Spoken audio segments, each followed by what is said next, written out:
Menjelang derby Manchester yang akan berlangsung akhir pekan ini, perhatian publik tertuju pada satu sosok di dalam tim Manchester United, yaitu Bruno Fernandes. Stephen McInerney, seorang analis dari Manchester City, menganggap bahwa kapten tim ini adalah sosok yang harus diwaspadai oleh pasukan Pep Guardiola. Pertandingan ini akan berlangsung di Old Trafford dan diprediksi akan menjadi tantangan berat bagi kedua tim. Menurut McInerney, Manchester United saat ini masih berada dalam proses pembangunan. Ia menyatakan bahwa tim yang dilatih oleh Ruben Amorim ini dipenuhi dengan wajah-wajah baru dan dilanda masalah cedera, serta belum mampu menunjukkan performa yang diharapkan. Southampton kembali menghadapi ancaman serius di musim Premier League 2024-2025. Klub yang dikenal dengan julukan The Saints ini berpotensi mencatatkan sejarah kelam sebagai tim pertama yang terdegradasi paling awal dalam kompetisi tertinggi Liga Inggris. Jika mereka mengalami kekalahan dalam pertandingan melawan Tottenham Hotspur, Southampton akan mencetak rekor baru sebagai tim yang terdegradasi paling cepat, yakni pada pekan ke-31. Saat ini, rekor tersebut dipegang oleh Derby County pada tahun 2007-2008 dan Huddersfield Town pada tahun 2018-2019 yang terdegradasi pada pekan ke-32. 4 pemain utama Real Madrid yakni Kylian Mbappe, Vinicius Junior, Antonio Rudiger, dan Dani Ceballos dipastikan bisa bermain. Sebelumnya, keempat pemain tersebut menjadi sorotan dalam penyelidikan UEFA terkait perayaan mereka setelah meraih kemenangan melalui adu penalti melawan Atletico Madrid di babak 16 besar. Ada kekhawatiran bahwa mereka akan dikenakan sanksi larangan bermain di laga melawan Arsenal. Namun, keputusan resmi dari UEFA menyatakan bahwa tidak ada dari mereka yang akan dilarang tampil. Ini menjadi suntikan semangat yang besar bagi tim asuhan Carlo Ancelotti yang sedang berjuang di dua kompetisi bergengsi. Pelatih Chelsea, Enzo Maresca, mengungkapkan penyesalan atas beberapa keputusan taktis yang diambilnya dalam kemenangan tipis 1-0 melawan Tottenham Hotspur. Dalam konferensi pers setelah laga, Maresca menyoroti keputusan untuk melakukan pergantian ganda di menit-menit akhir injury time. Ia menarik keluar Enzo Fernandes dan Cole Palmer, lalu memasukkan Tosin Adarabioyo dan Kiernan Dewsbury Hall untuk memperkuat lini pertahanan. Namun, Maresca mengakui bahwa jika ia tahu akan ada tambahan waktu selama 12 menit, ia tidak akan melakukan pergantian tersebut secepat itu. Ia menyadari bahwa langkah itu membuat Chelsea lebih defensif dan kehilangan kendali atas permainan tersebut. Trent Alexander-Arnold mendapat sorotan tajam karena dianggap menangani isu kepindahannya dari Liverpool ke Real Madrid dengan cara yang kurang bijaksana. Analis Liverpool, David Lynch, berpendapat bahwa sikap diam sang bek justru menambah kebingungan bagi tim di tengah perjuangan meraih gelar Premier League. Para penggemar Liverpool pun mulai meragukan warisan yang ditinggalkan Alexander-Arnold, terutama karena klub tidak akan mendapatkan bayaran transfer. Lynch secara tegas mengkritik Alexander-Arnold karena tidak mampu mengendalikan cerita seputar masa depannya. Saya mengerti dia tidak ingin berbicara di depan publik, tetapi ini adalah sikap yang naif. Media Spanyol bisa memperburuk keadaan dan dia tidak memiliki kendali atas situasi ini, ungkap Lynch kepada Sportsmall. Pelatih Barcelona, Hansi Flick, membawa kabar bahagia bagi para penggemar Blaugrana dan menyatakan bahwa Gavi sudah siap untuk tampil melawan Real Betis di pertandingan La Liga akhir pekan ini. Sebelumnya, Gavi terpaksa absen pada leg kedua semifinal Copa del Rey melawan Atletico Madrid karena merasakan ketidaknyamanan di lututnya. Dalam konferensi pers terbaru, Hansi Flick mengungkapkan bahwa Gavi telah pulih dan siap beraksi setelah diistirahatkan saat melawan Atletico Madrid. Kembalinya Gavi sangat krusial bagi Barca, terutama mengingat Dani Olmo masih harus menepi akibat cedera. Manchester City telah mengumumkan rencana untuk memberikan penghormatan terakhir kepada Kevin De Bruyne yang telah memastikan langkahnya meninggalkan klub musim panas ini. Gelandang asal Belgia itu mengonfirmasi berita tersebut melalui unggahan di media sosial, menandai akhir dari 10 tahun perjalanan gemilangnya di Etihad Stadium. Dalam pernyataan resminya, Manchester City menyebut De Bruyne sebagai ikon global yang telah berjuang untuk klub selama 413 pertandingan dan mencetak 106 gol. Ia menjadi gelandang pertama sejak Colin Bale yang berhasil mencapai angka 100 gol untuk The Citizen. Klub juga mengonfirmasi bahwa mereka akan menyiapkan tribut khusus sebagai bentuk perpisahan yang layak untuk De Bruyne. Kepergian De Bruyne akan dirayakan dengan cara yang istimewa. Pertemuan terakhir antara Manchester United dan Manchester City berakhir dengan kemenangan bagi Setan Merah. Saat itu, City tengah mengalami masa sulit. Namun, situasi kini telah berubah drastis dan tim asal Etihad itu jauh lebih tangguh. Menjelang derby Manchester yang akan digelar di Old Trafford pada Minggu malam 6 April 2025, Amorim ditanya mengenai perkembangan Manchester City sejak pertemuan terakhir.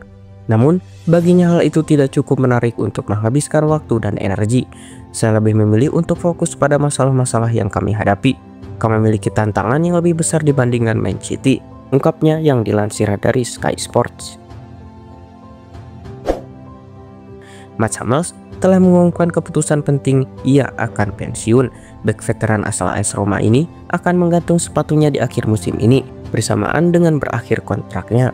Hummels yang terikat kontrak selama 1 tahun dengan AS Roma sebenarnya memiliki opsi untuk memperpanjang kontraknya selama setahun lagi. Namun, bek yang turut membawa Jerman meraih gelar Piala Dunia 2014 itu memutuskan untuk tidak mengambil kesempatan tersebut. Saya sedang bergulat dengan perasaan saya saat ini, ungkap Hummels dalam video pengumuman pensiun yang emosional. Saat ini adalah momen yang tak terhindarkan bagi setiap pesepak bola. Setelah 18 tahun berkarir dan melalui berbagai pengalaman yang luar biasa di dalam sepak bola, saya siap menutup bab ini di musim panas mendatang. Mantan bintang Real Madrid, Guti, memberikan pujian yang mengagumkan kepada Lamine Yamal. Ia berpendapat bahwa Yamal menunjukkan performa yang lebih cemerlang dibandingkan Lionel Messi di usia yang sama. Di usianya yang baru 17 tahun, Yamal telah menjadi salah satu pilar utama Barcelona, mencetak 13 gol dan memberikan 19 assist di musim ini. Tak hanya itu, Yamal juga bersinar di panggung internasional bersama timnas Spanyol. Ia berhasil meraih gelar pemain muda terbaik saat membantu Spanyol meraih juara Euro 2024. Kini, Yamal mulai dibandingkan dengan Messi. Menurut Guti, di tahap perkembangan yang sama, apa yang ditunjukkan Yamal jauh lebih mengesankan dibandingkan dengan Messi. Arsenal dilaporkan tengah merancang strategi ambisius untuk bursa transfer musim panas yang akan datang. Klub asal London ini tidak hanya membidik satu penyerang, melainkan berpotensi mendatangkan 2 striker sekaligus demi memperkuat sektor serangan mereka. Salah satu nama yang menjadi incaran utama adalah Matheus Cunha dari Wolverhampton Wanderers.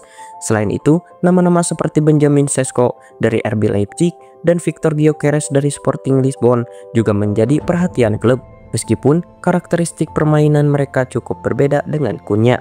Cunha sendiri pernah mengungkapkan keinginannya untuk meningkatkan level karirnya. Ia menyatakan hasratnya untuk berjuang meraih gelar dan bersaing di pentas tertinggi. Setelah 10 tahun yang penuh keajaiban bersama Manchester City, Kevin De Bruyne akhirnya mengucapkan selamat tinggal yang penuh emosional kepada para penggemar klub melalui media sosialnya. Sosok sebesar dirinya bukan hanya dinantikan tetapi juga menjadi incaran banyak klub. Berbagai tim di seluruh penjuru dunia telah disebut-sebut dalam spekulasi yang beredar, dari Eropa hingga gurun pasir Timur Tengah, bahkan hingga belahan dunia yang jauh di seberang Atlantik. Namun, di antara semua opsi yang ada, satu tujuan tampaknya semakin kuat menarik perhatian, yaitu Amerika Serikat. Barcelona dilaporkan tengah mengincar Moise Kean sebagai sosok yang mungkin bisa mengisi posisi Robert Lewandowski di lini serang mereka. Informasi ini muncul dari Italia melalui laporan dari La Gazzetta dello Sport yang menyatakan bahwa penyerang muda ini kini menjadi sorotan banyak klub top Eropa termasuk Barcelona. Moise Kean yang saat ini membela Fiorentina telah berhasil mengoleksi 20 gol di berbagai kompetisi musim ini. Pencapaian tersebut membuat sejumlah klub besar termasuk beberapa dari Premier League mulai meliriknya. Raksasa sepak bola Spanyol, Real Madrid, dilaporkan menunjukkan minat pada gelandang muda berbakat dari Real Sociedad, Pablo Marín. Pablo Marín yang lahir di Spanyol telah menunjukkan perkembangannya yang mengesankan bersama Real Sociedad. Sejak tahun 2022, ia telah menjadi sosok kunci dalam skuad utama tim tersebut. Kemampuannya dalam merancang serangan dan menghentikan serangan lawan menjadi daya tarik tersendiri. Marín juga dikenal memiliki visi permainan yang tajam dan mampu memberikan umpan-umpan presisi kepada rekan-rekannya. Inilah yang membuat Real Madrid tertarik untuk memboyongnya. Manchester United tampaknya akan mudah melepas Antony pada musim panas mendatang. Raksasa La Liga, Atletico Madrid, dilaporkan juga menunjukkan ketertarikan terhadap winger tersebut. Diego Simeone, sang pelatih, berhasrat untuk membawa Antony ke Madrid. Simeone saat ini tengah mencari winger baru untuk memperkuat timnya karena ia merasa kurang puas dengan performa beberapa winger yang ada di Atletico Madrid. Antony berhasil memikat perhatian Simeone dengan penampilannya yang mengesankan, dan ia berharap Anthony dapat menjadi mesin pencetak gol baru bagi Atletico di musim depan. Bayern Munchen kembali menunjukkan mental juara mereka dengan bangkit dari ketertinggalan untuk mengalahkan Augsburg 3-1 dalam lanjutan Bundesliga Sabtu 5 April 2025. Kemenangan ini semakin memperlebar jarak mereka di puncak klasemen menjadi 9 poin. Meski sempat tertinggal lebih dulu, gol-gol dari Jamal Musiala, Harry Kane, dan bunuh diri Matsima memastikan 3 poin tetap berada di Allianz Arena. Kita pindah ke Liga Arab. Al Nassr meraih kemenangan penting kala bertandang ke Al Hilal. 2 gol Cristiano Ronaldo membawa Al Alami menang 3-1. 3 gol dari Al Nassr dicetak oleh Cristiano Ronaldo 2 gol dan Al Hassan 1 gol. Sementara gol dari Al Hilal dicetak oleh Ali Al Bulaihi. Ini jadi hasil krusial bagi Al Nassr. Meski masih di posisi 3 klasemen Liga Arab Saudi, mereka kini cuma 3 poin dari Al Hilal di posisi 2. Al Ittihad masih memimpin persaingan juara dengan torehan 61 dan 1 laga lebih sedikit.